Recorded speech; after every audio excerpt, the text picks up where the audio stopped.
Following a very disappointing loss yesterday to the Colorado Rockies, the Toronto Blue Jays come out today and do exactly what they have to do on the back of Daulton Varsho's big grand slam, and Yariel Rodriguez made his major league debut, and he looked absolutely stellar, and this is huge for the Toronto Blue Jays going forward. So I'm going to break that down and much more in this episode of Jays Digest.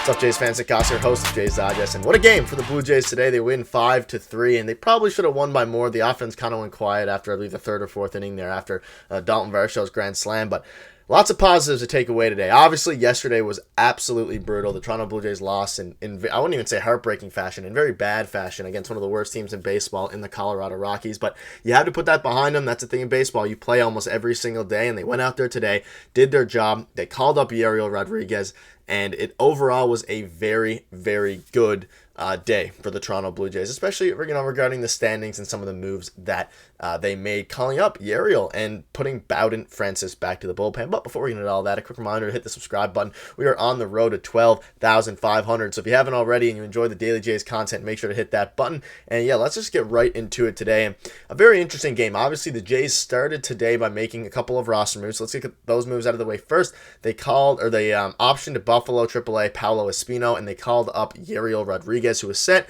and did ultimately make his major league debut today, which was obviously very exciting. Yariel Rodriguez is the guy we signed for 5 years, $42-ish million in the offseason, and he had electric stuff. His fastball was touching 98, and let's just start with his box score and his kind of stat line today. So you can look at the pitching today. Yariel went 3 2/3, gave up 4 hits, 1 earned run, 2 walks, 6 Ks.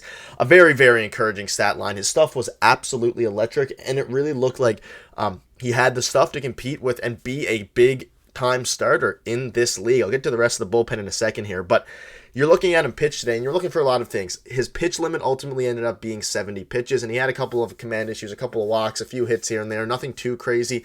He gave up the solo home run to the number 9 hitter in the Rockies. I don't remember his name, but Yariel was dotting his pitches. Again, his fastball touched 98 miles an hour. It has tons of movement. He has a 4-seam, a 2-seam. He has a splitter even that he dabbled in, a curveball. His stuff looked dominant, and his slider is absolutely filthy. You can go on Twitter and look at a lot of these clips. It was unbelievable, the movement on his stuff. And this is why the Blue Jays brought him in. Obviously, if Bowden Francis, who piggybacked off him, would have had 2 great starts, if he would have had 2 great starts to start the season, who knows if Yariel would have been called up this soon. But the Jays, there's some urgency there. They need to win. They need to stay in the race in the AL East, and ultimately, their best chance to win is by having Yariel Rodriguez on the team, and that's exactly what happened tonight, especially following, and the Rockies are coming off a game where their offense feels good.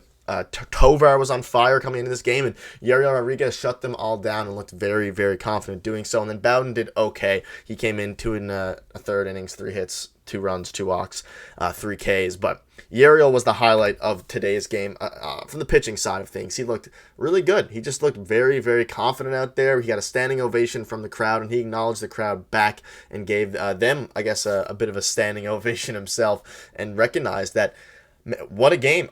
It was great. It was really good to see, because coming into this game, you really want to see how Yariel Rodriguez would look against major league hitters. Obviously, this is the first time that he's pitched in the major leagues, and he didn't get overmatched at all. He overmatched a lot of hitters, actually. Again, take it with a grain of salt because it's the Colorado Rockies, but he looked like a guy who is going to continue to build his pitch count up, probably start the next game. Maybe his pitch count will be elevated to 80, 85 pitches now, and then you'll be able to, he'll be that number 5 starter, and Bowden Francis will be right there to piggyback him if needed, which was good. And when you're looking at the bullpen, it was huge to see Tim Meza. I mean, Bowden Francis got in a little bit of trouble, ultimately almost made the game closer than it needed to be. It was 5-3. It wasn't a blowout like some of us may have thought halfway through that game, but Tim Meza, he looked okay, a bit of a bounce back start. Chad Green looked electric, and Jimmy Garcia, the highlight of our season so far. I mean, he's pumping near 100 miles per hour. He is overwhelming hitters. He had a clean 1-2-3 inning, struck out the side in the top of the 9th, and Jimmy Garcia is it's going to be interesting to see where he factors in once Eric Swanson and Jordan Romano come back. And they pitched in AAA Buffalo today and did